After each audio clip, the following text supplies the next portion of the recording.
Hello भावी शिक्षक और शिक्षिकाएं, कैसे हैं। उम्मीद करते हैं आप लोग बहुत अच्छे होंगे। और आज हम लोग डीएलएड सेकेंड सेमेस्टर मैथ के कुछ क्वेश्चंस पढ़ने वाले हैं।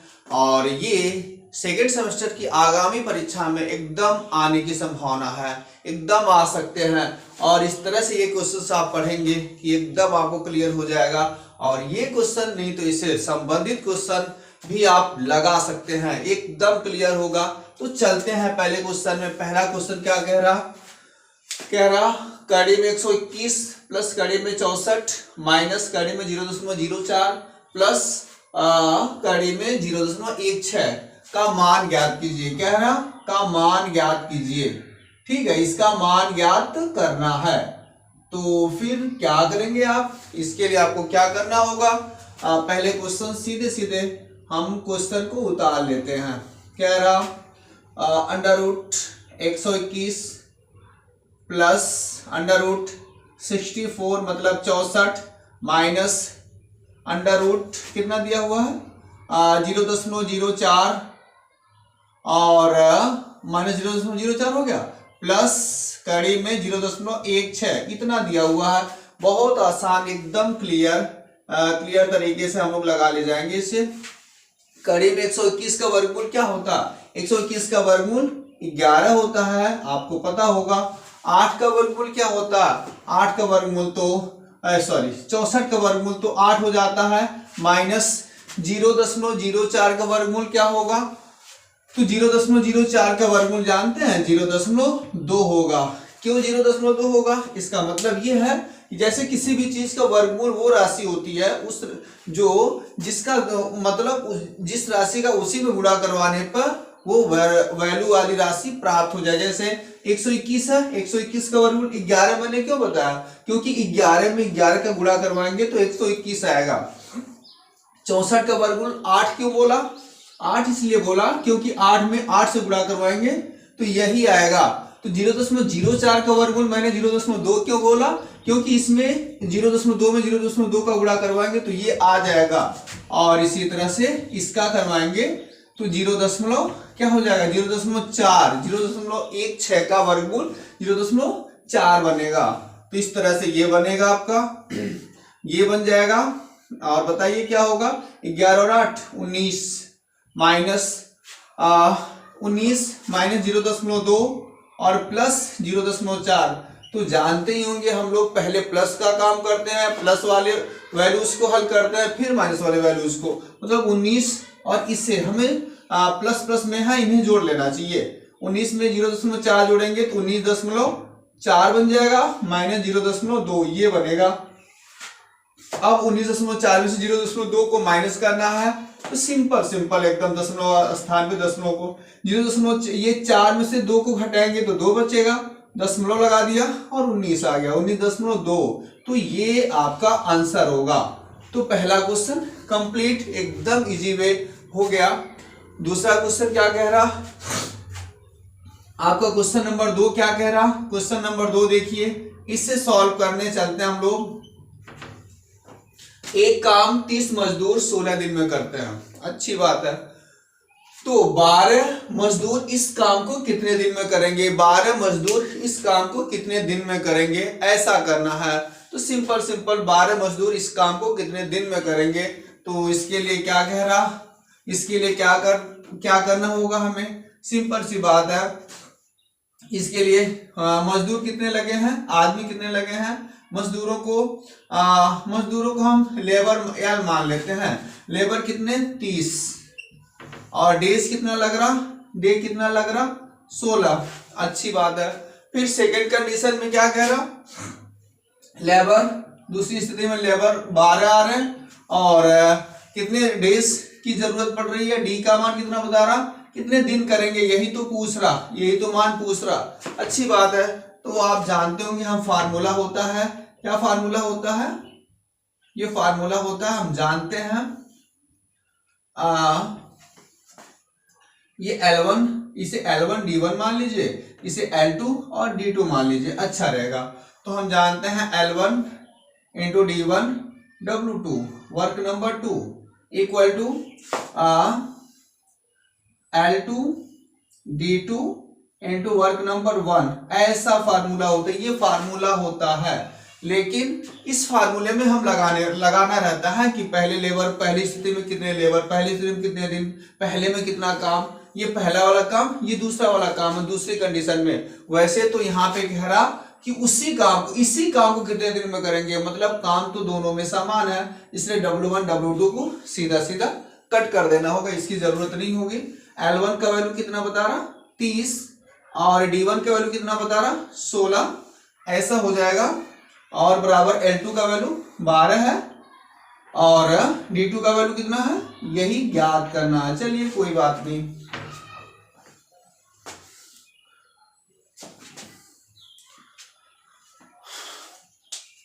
तो फिर क्या हो जाएगा, इसे काट देते हैं, 6 से काट देते हैं, 6 पच्चे 30 और 6 दूनी 12, ऐसा बन जाएगा।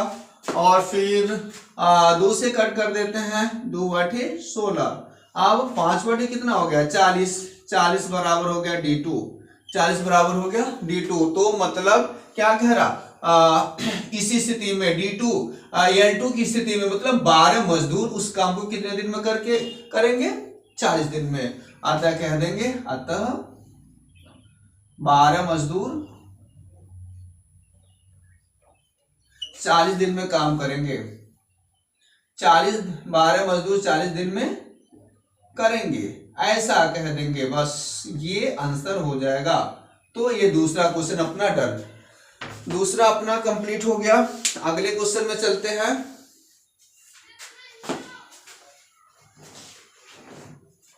ये मिटान, तो क्या हो जाएगा ये दूसरा, तीसरा क्वेश्चन आप देखें, तीसरा क्वेश्चन खुद भी पढ़िए क्या कह रहा है तीसरा क्वेश्चन, थोड़ा सा पढ़ने का प्रयास करें। तीसरे क्वेश्चन में मीडियन निकालना है, माध्यिका ज्ञात करना है। तो कैसे ज्ञात करना है देखिए, तो क्या कह रहा क्वेश्चन, क्वेश्चन कह रहा 4 11 16 15 12 5 7 9 10 क्या ज्ञात करना कि माध्यिका। कोई बात नहीं, क्वेश्चन नंबर 3 है और सॉल्व लिखा, पहले आंकड़े लिख लेते हैं, वैल्यूज लिख देते हैं। आंकड़े कौन कौन से हैं, 4 11 16 15 12 और 5 7 9 10, ये इतने आंकड़े हैं। कितने वैल्यूज यहाँ हैं, 1 2 3 4 5 6 7 8 9, 1 2 3 4 5 6 7 8 9, इतने वैल्यूज हैं। इसकी माध्यिका हमें ज्ञात करनी है। तो बताइए n का मान कितना, नंबर टोटल टर्म्स कितने हैं, आंकड़े कितने, डाटा कितने हैं, 1 2 3 4 5 6 7 8 9, 9 है। ये कैसी संख्या, 9 कैसी संख्या, विषम है या सम, और नंबर है विषम है। और विषम संख्याओं के लिए माध्यिका का फार्मूला कुछ अलग होता है। क्या होता है विषम संख्याओं के लिए माध्यिका, माध्यिका होती है, माध्यिका m बराबर होता है विषम संख्याओं के लिए n + 1/2 वहां पद, ऐसा होता है, बस यही होता है माध्यिका, n + 1/2। n मीन्स कितना है 9, धन 1/2 वहां पद, ऐसा होगा। ऐसा करते जाइए, 9 में 1 जोड़ेंगे आप, कितना होगा 10/2 वहां पद, ऐसा हो जाएगा। काट देंगे 5 आएगा, मतलब 5वां पद। तो 5वां पद कौन सा है, ऐसा करना होगा। इसके पहले एक चीज मिस्टेक हुई गया आप लोगों से कि पहले डाटास को हमें कैसे लिखना था, चाहे आरोही क्रम में या अवरोही क्रम में लिख लेना चाहिए था। बिना आरोही अवरोही क्रम में लिखे हम पद नहीं कर पाएंगे। तो यहाँ पे ये वैल्यू दिया गया है और हम यहाँ पे लिख लेते हैं, कैसे, यहां लिख लेते हैं आरोही क्रम में आंकड़े, आरोही क्रम में आंकड़े को आरोही क्रम में लिख लेते हैं पहले, उसके बाद से, ठीक है, उसके बाद करना रहता है। तो सबसे छोटा कौन है, सबसे छोटा कौन है 4, इससे बड़ा 4 से बड़ा कौन है 7, 7 लिखा, फिर इससे बड़ा 9, इससे बड़ा 10, इससे बड़ा 11, इससे बड़ा 12, इससे बड़ा 12 से बड़ा कौन सा?